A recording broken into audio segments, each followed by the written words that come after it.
नमस्कार friends, visa to explore में आपका स्वागत है। मैं हूं आपका होस्ट हरीश बाली।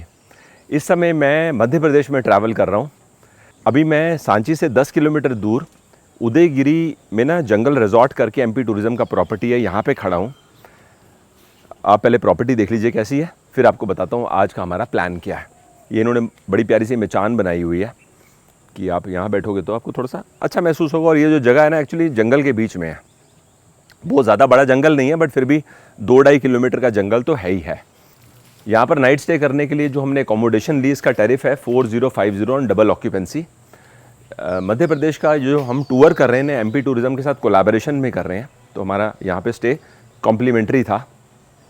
अब हम यहाँ से घूमने के लिए निकल रहे हैं, उदयगिरी केव्स विज़िट करेंगे और केव्स के बाद हम लोग सांची स्तूपा विज़िट करने जाएंगे और एंड ऑफ द डे तक हम लोग भोपाल जाने वाले हैं।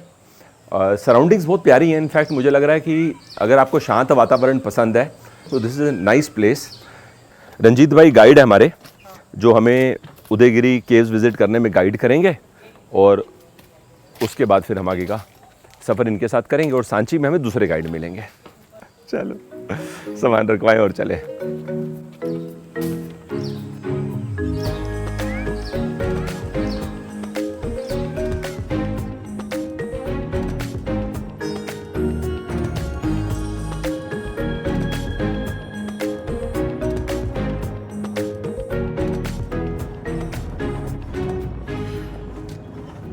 जंगल रिजॉर्ट से हमने लगभग 3 किलोमीटर का सफ़र किया है और हम उदयगिरी केव्स विज़िट करने पहुंच गए हैं। कहाँ से विज़िट स्टार्ट करेंगे? सर यहीं से स्टार्ट करते हैं। हाँ।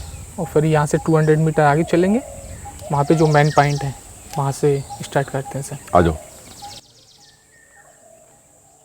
यह सारी गुफाएं 4th सेंचुरी एडी की बनी हुई है, चंद्रगुप्त सेकंड के टाइम की। 4th century AD.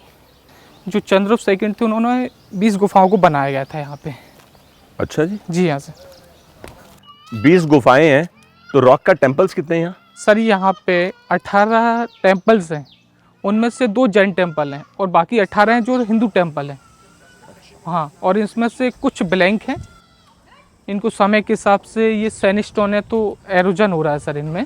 तो ये गुफा के अंदर ही टेम्पल है? हाँ, गुफाओं के अंदर टेम्पल है। तो यहाँ ये देखेंगे 17 नंबर टेम्पल है।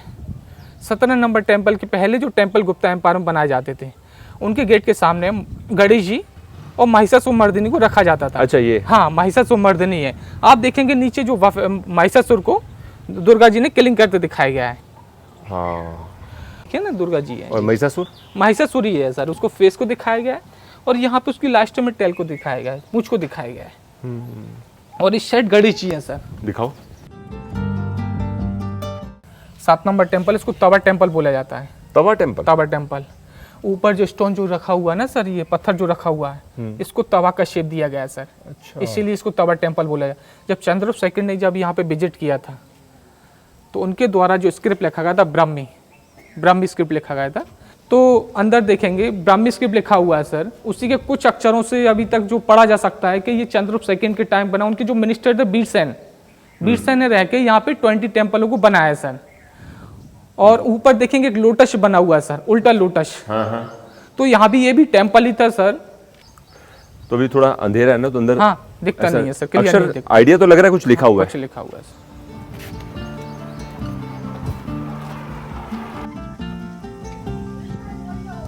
तो अपन अब जा रहे हैं 6 नंबर पे, गुफा नंबर 6। हाँ, गुफा नंबर 6 है। तो यहाँ पे जो चंद्रगुप्त सेकंड के द्वारा जो पहली गणेश जी की मूर्ति बनाई गई थी, गणेश जी की, वो ये वाला। इससे गणेश जी की कोई भी प्राचीन मूर्ति नहीं है पूरे हिंदुस्तान में।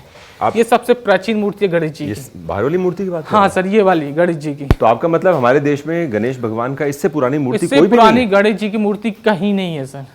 गणेश भगवान का मूर्ति के साथ में ही भगवान विष्णु का मूर्ति आप देखिए। ये सब 4th सेंचुरी के मैं आपको कार्विंग्स दिखा रहा हूँ। इस तरफ को द्वारपाल है, इस तरफ को द्वारपाल है। तो इनके बालों पे अगर अपन ध्यान दें तो कर्ली स्टाइल हेयर है। इस प्रकार के द्वारपाल की कार्विंग मैंने कहीं नहीं देखी जहाँ पे कर्ली स्टाइल हेयर हो। इंडो ग्रीक कहते हैं इसको। मैंने ठीक बोला रंजीत? जी जी सर। वहाँ उस साइड देखेंगे सर, वहाँ पे ब्राह्मी स्क्रिप्ट लिखा हुआ है सर। चंद्रगुप्त के समय की। Chandragupta second 4th century AD का सर। वाह। और यहाँ पे भी सर वही लॉर्ड विष्णु है सर। उनका जो मुकुट, नेकलेस, इंडो ग्रीक सर, और इनकी जो गले में बेजंती माला, और नीचे देखेंगे चक्र को देव और गधा को देव भी दिखाया गया, मेल और फीमेल दिखाया गया है यहाँ पे। और ये यहाँ पे ये महिषासुरमर्दिनी सर, ये महिषासुरमर्दिनी को दिखाया गया हाँ, सर। ये कार्विंग काफी हाँ सर, काफी खूबसूरत है, बहुत अच्छा बनाया है। सही मायने में पहली बार इतनी खूबसूरत कार्विंग देख रहा हूँ वराह अवतार में भगवान विष्णु। और ये है वैजयंती माला, ऊपर की तरफ भूदेवी, और यहाँ पर लक्ष्मी माता, और इस तरफ को नागराज के ऊपर भगवान विष्णु ने अपना पाँव रखा हुआ है। और ये वाला जो पाँव है ये पाताल लोक में है। जी सर। ये जो हाँ, पौराणिक कथा है, पौराणिक कथा सर। ये है जी गुफा नंबर 5। हाँ, 5 नंबर। लवली। ये अभी हम ना गुफा नंबर 3 के पास आ गए हैं। रंजीत भाई बता रहे हैं नॉर्थ इंडिया की ये पहली कार्तिकेय भगवान का मूर्ति है। एक ही पत्थर में कार्व करके इस मूर्ति को तैयार किया गया है। ब्यूटीफुल है, लवली। सर ये 4 नंबर गुफा है, इसमें शिवलिंग है अंदर, और शिवलिंग में शिव जी का पूरा फेस है, और उनके बालों में से गंगा निकली हुई है सर, और तेरे ने तीनों नेत्र हैं सर। एक मुख शिवलिंग है सर ये। इतने साल हमारे देश में घूमते हुए हो गए हैं, मतलब हम इतना ट्रैवल करते हैं, लेकिन इस प्रकार का शिवलिंग मैंने कहीं नहीं देखा। यहाँ पर आके ना मज़ा आ गया। बड़े शॉर्ट नोटिस में मैंने ये टूर प्लान किया। मेरे को वाकई लग रहा है कि आप चाहो तो यहाँ 2-2.5 घंटे बिता सकते हो। ये है कि आपको इंटरेस्ट होना चाहिए ओल्ड कार्विंग्स देखने में। अगर वो नहीं है तो फिर तो मज़ा नहीं आएगा ना। जंगल सफारी करने को गए और आपको एनिमल्स में इंटरेस्ट नहीं है तो कैसे मज़ा आएगा। अब कहाँ जा रहे हैं हम? सर यहाँ पे चल रहे हैं अपन 13 नंबर। ये शेषशाही विष्णु है, शेष नाग पे विष्णु वहाँ लेटे हुए हैं, शेष सैया पे।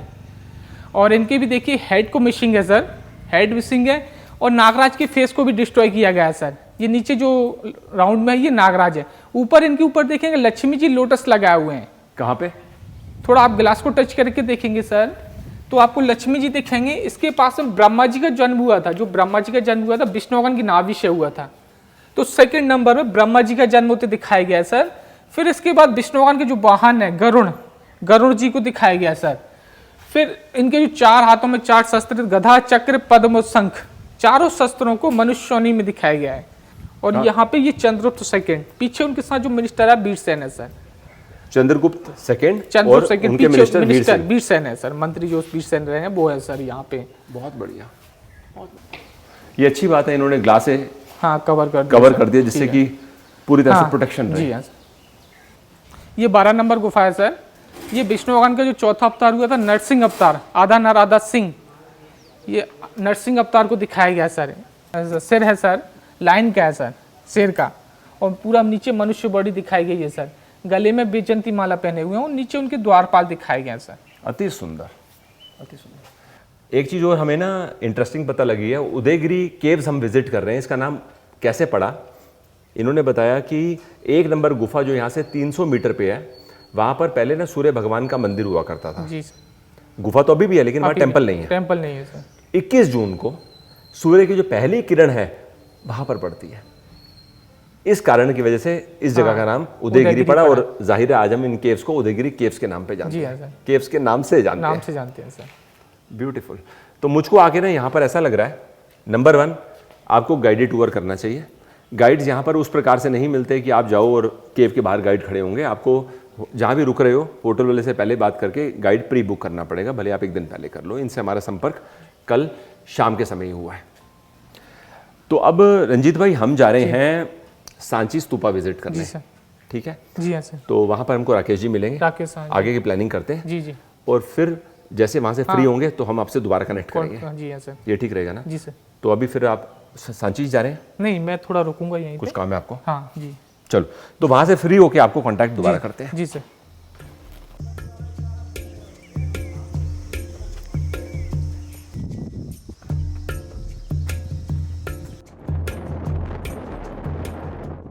उदयगिरी केव से लगभग हमने आधे घंटे का सफ़र किया और अब हम सांची स्तूपा तक पहुंच चुके हैं।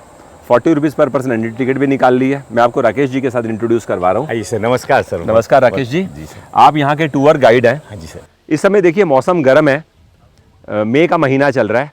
वैसे ज़्यादातर टूरिस्ट यहाँ पे नवंबर से फरवरी मार्च के बीच में आते हैं, लेकिन ये मॉन्यूमेंट विजिट करने टूरिस्ट पूरे साल आते हैं। मतलब अब ये मैं सिर्फ ज़्यादा और कम टूरिस्ट की बात कर रहा हूँ क्योंकि वेदर गर्म है। बिल्कुल सर, 12 महीने टूरिस्ट चलता है अब तो, जो है ना। तो सांची आज जो हम टूर करने जा रहे हैं वर्ल्ड हेरिटेज मोनूमेंट में है, और यहाँ पर 51 मोनूमेंट देखने के लिए है। 3rd सेंचुरी BC से 12th सेंचुरी AD तक का इतिहास है। बहुत पुराना इतिहास है। आइए चलेंगे तो।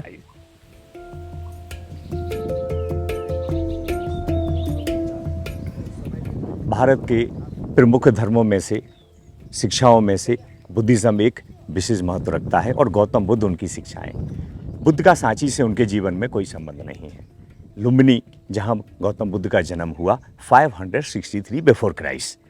बोध गया में तप किया उन्होंने, ज्ञान प्राप्त किया। सारनाथ में जाके बुद्ध ने फर्स्ट ज्ञान का उपदेश दिया, और कुशीनगर में जाके महापरिनिर्वाण हुआ। तो 4 जो हमारे मुख्य तीर्थ हैं, लुम्बिनी, बोध गया, सारनाथ, कुशीनगर, बुद्ध अपने जीवन में वहाँ थे।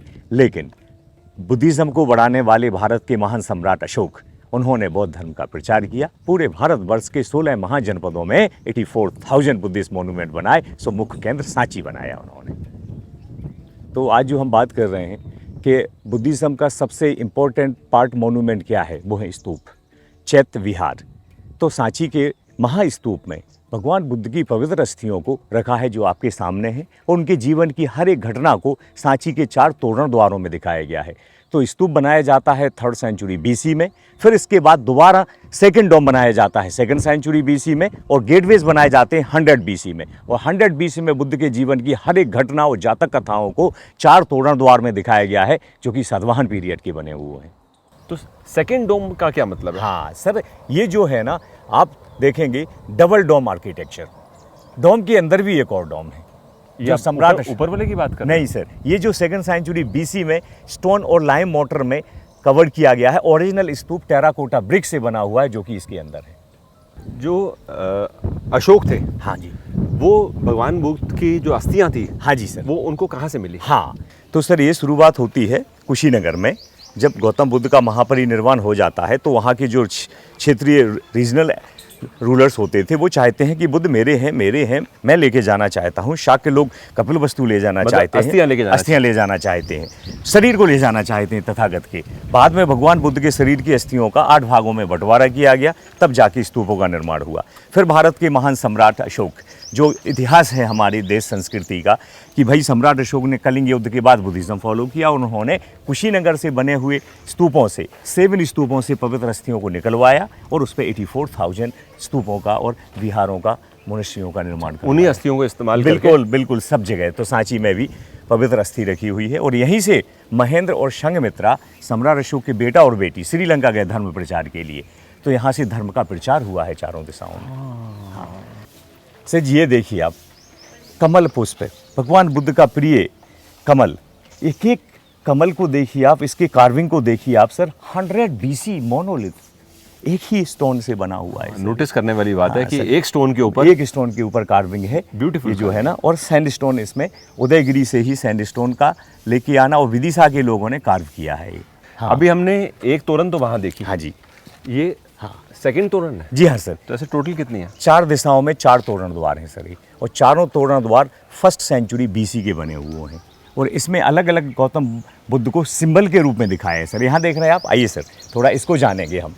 ये महाबोधि वृक्ष बोध गया में है, देख रहे हैं, जहाँ गौतम बुद्ध को ज्ञान प्राप्ति हुई थी। हाँ जी। यहाँ देखो सर, गौतम बुद्ध ने अपना राजमहल छोड़ के जो तप किया था महाबोधि वृक्ष के नीचे बोध गया में, निरंजना नदी के किनारे भगवान ने ज्ञान पाया था। नदियों से ही हमारी संस्कृति का जुड़ाव है। देख रहे हैं, मगध के राजा बिंबिसार अपने महल से निकल रहे हैं। तो सर जी, खास बात यह है कि जो कार्विंग हुई है, उसमें महलों को भी देखेंगे आप, उस समय की हर एक जो है ना लाइफ की स्टोरी को देख रहे हैं आप। इसमें नौका विहार करते हुए नदी कश्यप को दिखाया गया है। यहाँ महाबोधि वृक्ष की प्रेयर करते हुए लोगों को दिखाया गया है। उस समय के चेहरे देखो, उनके फेस देखो, इनकी पगड़ी देखो, टर्बन देखो, पहनावा देखो सर। एक ही स्टोन में पूरा बना हुआ है सर। बहुत खूब। आइए सर, मैं आपको एक पैनल के पास लेके चलता हूँ सर।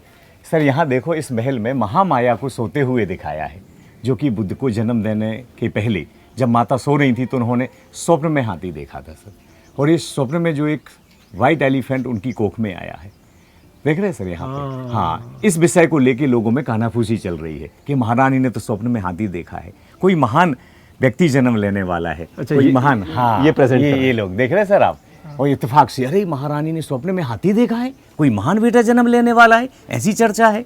स्वप्न देखने के बाद यहाँ से इसको देख के हमें क्या पता लग रहा है? हाँ सर, यहाँ से जो हम देख रहे हैं कि महल के बाहर आता हुआ एक रथ है, और इस रथ में महामाया देवी और काफ़ी कुछ सैनिक उनके साथ जा रहे हैं। वो अपना ससुराल छोड़ के बच्चे को जन्म देने मायके जाने वाली, मदर हाउस जाने वाली यात्रा का दृश्य। पहले ऐसा ही होता था। हाँ, मायके में जन्म हो।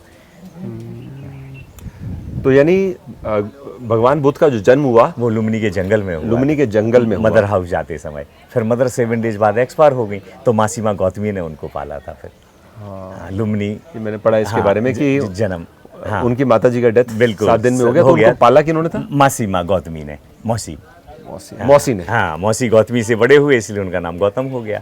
सर, इसका जो हम फर्स्ट फलक देख रहे हैं ना, फर्स्ट आर्किट्रेव, सर इसमें आपको 1 2 3 4 5 6 7 5 स्तूप एंड 2 बोधि ट्रीज, इसमें बुद्ध और मानसी बुद्धों को दिखाया गया है।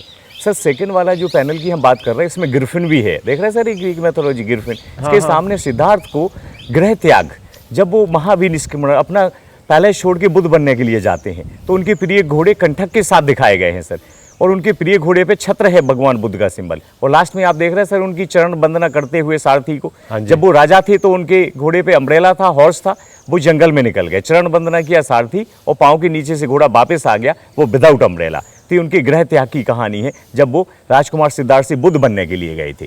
सर अगर हम तीसरे फलक की बात करें, थर्ड पैनल में, तो भारत के महान सम्राट अशोक कलिंग युद्ध के बाद उन्होंने बोध गया में धर्म यात्रा की थी अपने पत्नी और बच्चों के साथ। तो सम्राट अशोक को इसमें दिखाया गया है अपनी वाइफ और बच्चों के साथ महाबोधि ट्री, बोध गया महाबोधि टेम्पल के पास।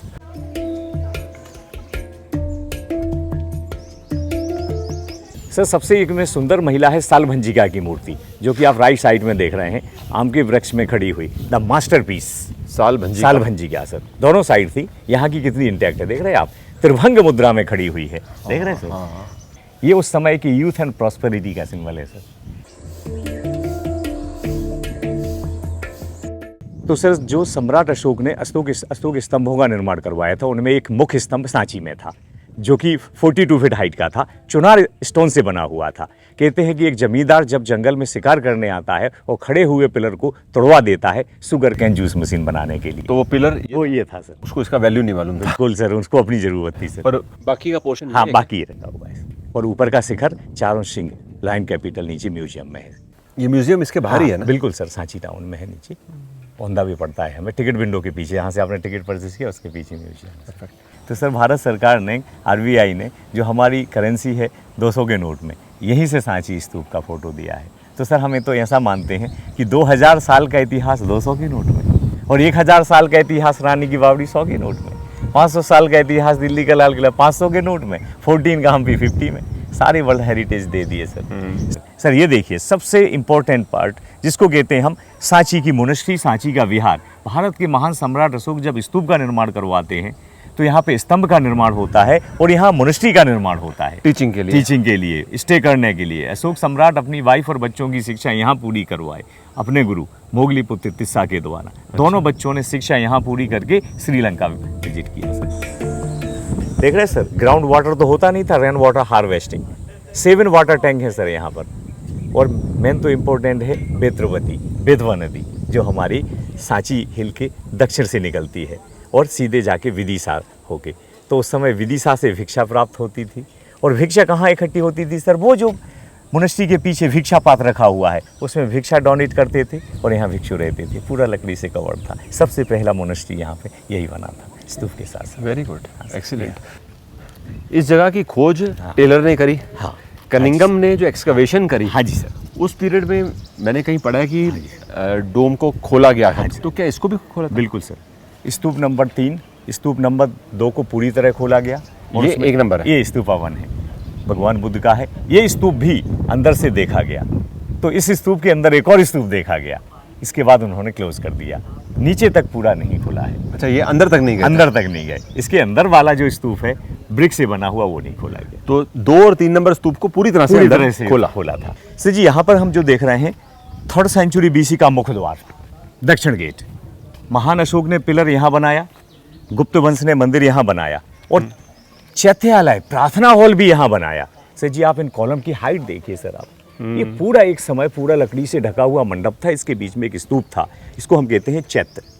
सम्राट अशोक स्तूप बनाए, स्तंभ बनाए, चैत्य बनाए और विहार बनाए।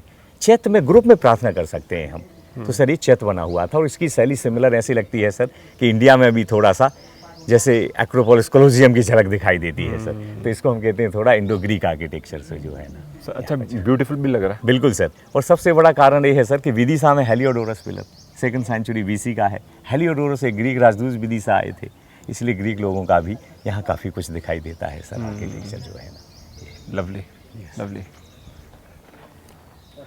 हम ना अभी तक अंदर नहीं गए हैं। हाँ, ये ऐसा गोल घूम सकते हैं। एक बार चले? हाँ।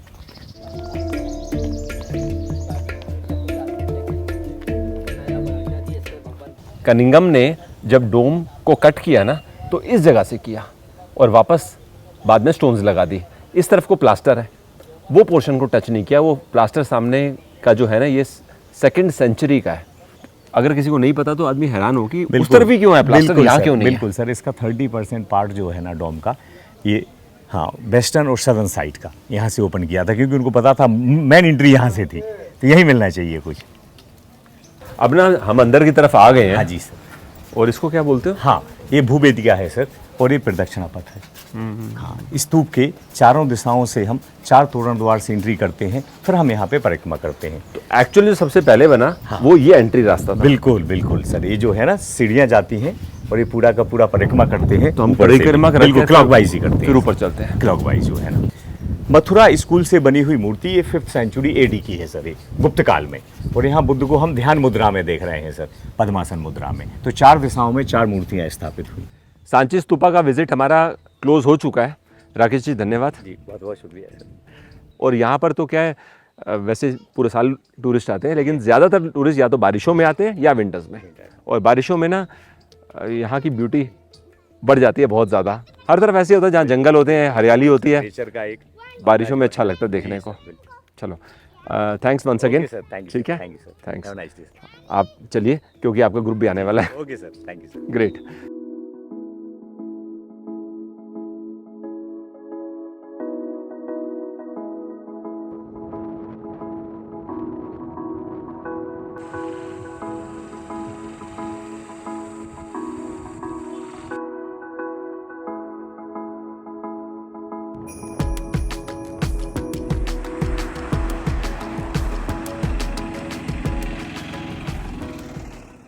स्कूल में पढ़ाई करते समय हम ट्रॉपिक ऑफ कैंसर के बारे में ज्योग्राफी में पढ़ा करते थे।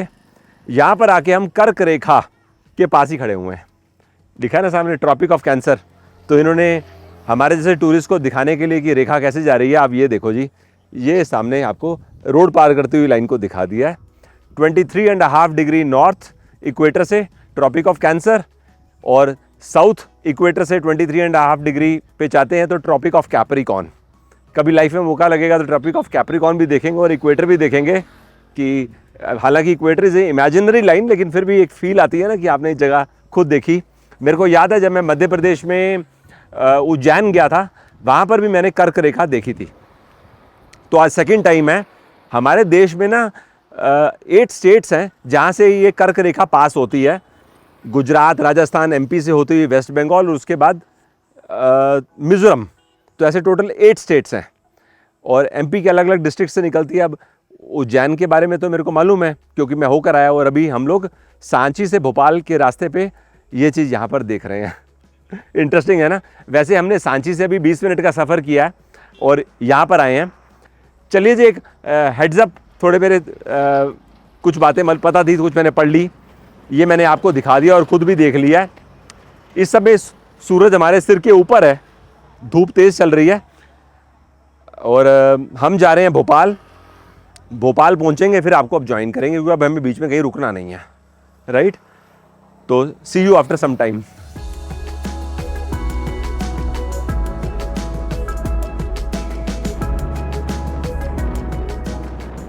शाम का समय है, मैं भोपाल पहुंच चुका हूं। मैं आपको इंट्रोड्यूस करवा रहा हूं मिस्टर शिव शेखर शुक्ला जी से, मेरे साथी हैं। नमस्कार। सर, नमस्कार। Principal secretary tourism and culture. आज से सर अगर मैं 5 साल से ज़्यादा पुरानी बात करूं, 10 या 12 साल पुरानी, तो हम लोग मध्य प्रदेश को देखते थे एज अ डेस्टिनेशन जहाँ पर फॉरेस्ट बहुत है, और फॉरेस्ट के अलावा अगर मैं कुछ सोचता हूँ तो हेरिटेज, फॉरेस्ट एंड हेरिटेज ये चीज़ रहती थी, और ऐसे ही हम काफ़ी सालों से सुनते आए हैं। बस मैं आपसे जानना चाहता हूँ कि आज की डेट में किस किस कैटेगरी में एमपी टूरिज़्म एक्सपैंड कर रहा है, या फिर लोगों को अवेयरनेस है या नहीं है, but these are the categories. जी, सबसे पहले तो बहुत बहुत शुक्रिया, आप मध्य प्रदेश पधारे और हमारे राजधानी भोपाल में पधारे। We call Madhya Pradesh as the heart of incredible India. हम दिल हैं हिंदुस्तान के, और जब दिल है तो दिल बहुत अच्छे से धड़क रहा है। तो मैं आपके दर्शकों के माध्यम से बताना चाहूँगा कि मध्य प्रदेश एक ऐसा स्टेट है जिसको हम बोलते हैं कि ये off beat multi speciality destination है। यहाँ पे आप जो भी चीज़ पूरे इंडिया में या कहीं भी देखते हैं, वो सारी चीज़ें आपको देखने को मिलेंगी। लोग ज़्यादातर जानते हैं मध्य प्रदेश को नेशनल पार्क्स के कारण, क्योंकि we are the tiger state, we are the leopard state. सबसे ज़्यादा संख्या में टाइगर्स और लेपर्ड्स मध्य प्रदेश में हैं। हेरिटेज की बात आपने स्वयं कही, यूनेस्को की 13 world heritage sites Madhya Pradesh में है। किसी भी जो स्टेट में सबसे ज़्यादा number of world heritage sites UNESCO की मध्य प्रदेश में है। इसके अलावा रिलीजियस टूरिज़्म की बात करें अगर, तो हमारे यहाँ 2 ज्योतिर्लिंग हैं, महाकालेश्वर जी और ओंकारेश्वर जी। वहाँ पे लाखों की संख्या में श्रद्धालु प्रतिदिन आते हैं। मैं उज्जैन तो गया हूँ, लेकिन ओमकारेश्वर नहीं गया। मैं काफ़ी टाइम से मेरे माइंड में है, मैं मे बी आने वाले 1 साल के अंदर प्लान करूँगा। तो Mandu is also connected, I mean same geography. Absolutely. So Indore, Mandu, Omkareshwar, Maheshwar और उज्जैन। And Maheshwar is famous for saris. Maheshwar is also famous for sarees. That is also one of the things. But Maheshwar itself is a very good, बहुत quite छोटा सा town है नर्मदा जी के किनारे। एक बहुत सुंदर सा अहिल्याबाई जी का बनाया हुआ किला है, और बहुत सुंदर सा म्यूज़ियम है। बहुत कुछ वहाँ पर आपको शांति का अनुभव होगा, और बहुत सुंदर जगह है वो अपने आप में महेश्वर। मांडू जैसा मेडिवल टाउन, जो कि वो भी यूनेस्को की टेंटेटिव वर्ल्ड हेरिटेज लिस्ट में है, बहुत सुंदर। आपको ऐसा लगेगा जैसे हम मिडिवल पीरियड में पहुंच गए। वो टाउन ही ऐसा है, छोटा सा और बहुत सुंदर है। जहाज़ महल करके एक बहुत सुंदर सी जगह है मांडू में, और बहुत सारी इमारतें ऐसी हैं जो कि हेरिटेज को दर्शाती हैं। तो ये पूरा सर्किट अपने आप में हिस्ट्री भी लिए हुए है, रिलीजन भी लिए हुए है, स्पिरिचुअलिज्म भी लिए हुए है। और इंदौर हमारा सबसे क्लीनेस्ट, जो मध्य प्रदेश का और बल्कि पूरे देश का क्लीनेस्ट सिटी मध्य प्रदेश का जो है वो इंदौर है। 6 साल से लगातार 7वां साल इस बार था जो इंदौर को पूरे देश में क्लीनेस्ट सिटी का अवार्ड मिला, और मध्य प्रदेश को as a state second time cleanest state का अवार्ड मिला।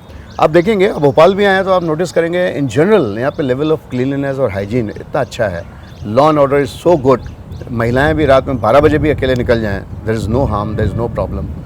कहीं भी आपको लॉ एंड ऑर्डर या कहीं गुंडागर्दी या इस प्रकार के हुलिगिज्म ये नहीं दिखेगी। हेरिटेज हो गया, जंगल फॉरेस्ट हो गया, and religious tourism. Religious and spiritual added to it, and the 4th component I would say wellness tourism. हम लोग बहुत फोकस कर रहे हैं। हमारे यहाँ इतनी अच्छी अच्छी ऑफ बीट डेस्टिनेशंस हैं जो बिल्कुल सुंदर पहाड़ी इलाके में या पास में बहुत अच्छी वाटर बॉडी है, हेरिटेज की जगह भी है आसपास लगी हुई। वहाँ पे हमने बहुत अच्छे से टेंट सिटीज़ लगाने शुरू किए हैं। उदाहरण के तौर पे हमारे यहाँ मंदसौर जिला एक है, वहाँ पे गांधी सागर डैम है, वहाँ पे हम लगाते हैं। हनवंतिया करके एक जगह है इंदौर से 2 घंटे की डिस्टेंस पे, वहाँ बहुत सुंदर टेंट सिटी लगाते हैं। इस प्रकार के अनेक जगहों पे लगाते हैं। वहाँ पर आपको वेलनेस रिट्रीट्स हम ऑर्गेनाइज करते हैं। तो जैसे आप शहरी जीवन से उकता गए, बहुत परेशान हो गए, कई बार स्ट्रेसेस में आदमी सोचता है ऐसी जगह जाए जहाँ मुझे रिलीफ मिले, शांति मिले। तो वेलनेस रिट्रीट में एक बहुत अच्छे योगा गुरु आपके साथ में 1 हफ्ते है, वो आपको सारा ट्रीटमेंट कराएंगे, मेडिटेशन की प्रैक्टिस कराएंगे, योगा कराएंगे, सारे आयाम जितने भी होते हैं वेलनेस के, वो आपको वहाँ पे योगा रिट्रीट में उस सुंदर सी जगह में करने को मिलेगा। तो इन सब चीज़ों के बारे में एक आम आदमी को इन्फॉर्मेशन आपका वेबसाइट पे मिलेगा, टूरिज्म वेबसाइट? जी जी जी। हमारी टूरिज़्म की वेबसाइट एमपी टूरिज़्म की बहुत रिच है। उसे एक्सप्लोर करेंगे तो उसमें आपको सारी इन्फॉर्मेशन मिलेगी। प्लस मैं हमेशा कहता हूँ कि हमारे सोशल मीडिया हैंडल्स जो हैं मध्य प्रदेश टूरिज़्म के, they are the best in the country. मैं हर एक को आग्रह करता हूँ कि उसको फॉलो करें, और रील्स हम लोड करते हैं जो कि बहुत आई ओपनिंग भी होती हैं, और आपको मालूम पड़ता है कि हमारे देश में ही और हमारे नज़दीक ही कितनी सुंदर जगह हैं। हम कहाँ देश विदेश की बात करते हैं, बाहर जाने की बात करते हैं। और बहुत ही और हम पूरे प्रदेश में 1000 होम स्टेज अपने गांव में बना रहे हैं। और वो हम नहीं बना रहे हैं, गांव वाले स्वयं बना रहे हैं, हम केवल हैंड होल्डिंग कर रहे हैं। उनको हम ट्रेनिंग देते हैं कि एथनिक तरीके से उनके ही जैसे रहने की स्टाइल है, उसी मटेरियल का, लोकल मटेरियल का, मड हाउसेस, ग्रास का, बैम्बू का यूज़ करके वो सुंदर से होम स्टेज बनाते हैं। केवल रुकने की जगह नहीं है, वो एक्सपीरियंस की जगह है। आप जाएंगे तो उनके साथ ही बैठ के उनके साथ में चूल्हे पे खाना पकाएंगे, वो भी लोकल कुजीन आपको खिलाएंगे बहुत बढ़िया सा। फिर वो आपको खेत में ले जाएंगे, आप सुबह उठेंगे तो आप सब्जी जा कर के खुद अपने हाथ से तोड़िए, उसका एक अलग आनंद होगा। आपको अपने आम के बाग में ले आएंगे, आप आम तोड़ करके वहीं बैठ के खाइए, अमरूद खाइए। हमारे 150 होम स्टेज ऑलरेडी प्रदेश में बने हुए हैं और वो फंक्शनल है। वो एयरबीएनबी और दूसरी जो बुकिंग साइट्स होती हैं उनके माध्यम से बुक किए जा सकते हैं। हमारी वेबसाइट में भी जितने फंक्शनल हैं सबका डिटेल हमने डाला हुआ है, उनके वॉक थ्रूज भी डाले हुए हैं। अच्छा सर, जिस जगह अभी हम खड़े हैं, इस जगह का नाम है Minto hall. Minto hall rooftop restaurant. जी, तो ये जगह ना मेरे को बेहद पसंद आई है। सच अ नाइस प्लेस। आप ऊपर खड़े होकर सामने लेक व्यू देख रहे हो जी। और वहाँ पर सामने क्या है? वो सामने बड़ी बिल्डिंग्स दिख रही हैं, वो मेडिकल कॉलेज है यहाँ का, गांधी मेडिकल कॉलेज, हाँ जी। Government medical college. हाँ जी। और उसके बगल में 2 मिनरेट्स आपको दिख रहे हैं। हाँ जी। वो एशिया की सबसे बड़ी मस्जिद है, उसको ताजुल मसाजिद नाम दिया गया है। अब भोपाल में आप रहेंगे तो उस रीजन में जा सकते हैं। और ये वाटर बॉडी आपको दिख रही है, ये छोटा तालाब कहलाता है। और इसी के अब स्ट्रीम इस बस्ती के पीछे बहुत बड़ा तालाब है, उस समुद्र के बराबर। और वो राजा भोज ने 9वीं शताब्दी में बनाया था। तो साइज में वो तालाब इससे भी काफ़ी ज़्यादा बड़ा है। ये तो उसके सामने बहुत छोटा है। जबकि यहाँ से देख रहे तो हमको यही ह्यूज लग रहा है। नहीं, वो उसकी तो सीमाएं नहीं दिखती हैं। वो तो आपको पानी ही पानी दिखता है। उसका स्प्रेड जो है भोपाल से लेकर सीहोर डिस्ट्रिक्ट तक चला गया है। अच्छा। जी, we are also blessed to have 7 major tribes and 45 sub tribes. Gond, Bhil, Sahariya, Bharia, ये सारी ट्राइब्स हमारे यहाँ सुरक्षित हैं। और उनका कल्चर बहुत अच्छे से हमने कंजर्व किया हुआ है। भोपाल आप आए हैं, मैं आग्रह करूँगा आप यहाँ का ट्रैवल म्यूजियम जरूर देखिए समय निकाल कर। मेरे को काफ़ी सब्सक्राइबर्स का कमेंट्स भी आए जी। थे कि ट्रैवल म्यूजियम मिस मत करना। Absolutely. I would say this is one of the best museums in the country and one of the best benchmarked internationally as well. कोई भी इंटरनेशनल टूरिस्ट आता है वहाँ जाकर के बहुत प्रभावित होता है कि जिस सुंदरता से ट्रैवल कल्चर को वहाँ शोकेस किया गया है, उनकी लाइफस्टाइल को, उनके कल्चर को। एमपी टूरिज्म कॉर्पोरेशन की एक हेल्पलाइन नंबर भी है जहाँ पे कोई भी रिंग करता है तो दे advise, they also book. I was not aware about this. Yes, तो वो भी हम आपको दिलवा देंगे। आप अपने चैनल के माध्यम से भी बता सकते हैं लोगों को, और बाकी ऑपरेटर्स के माध्यम से तो बुकिंग्स होती हैं। Done sir, so nice to talk to you in great length. और इतना सब आपने हमें स्टेट के बारे में बताया, और thank you so much. Thank you so much for being here. Enjoy your stay. Thanks. I wish every comfort comes to you here and you relish being definitely here. Having a great time. और मैं तो आपको आग्रह करूंगा अपनी family के साथ आइए और बनाऊंगा सर, रिलैक्स कीजिए आकर के यहाँ पे। मैं अगले 1 साल के अंदर ही फैमिली के साथ बनाऊंगा, होपफुली बिफोर फरवरी। एब्सोल्युटली। और फैमिली के हर एक एज ग्रुप के लिए यहाँ कुछ ना कुछ है, छोटे बच्चे से लेकर वृद्ध तक सबके लिए है। You can come with your elderly persons also. Done, sir. You will enjoy. Thank you so much. So nice to meet you. Smile, smile.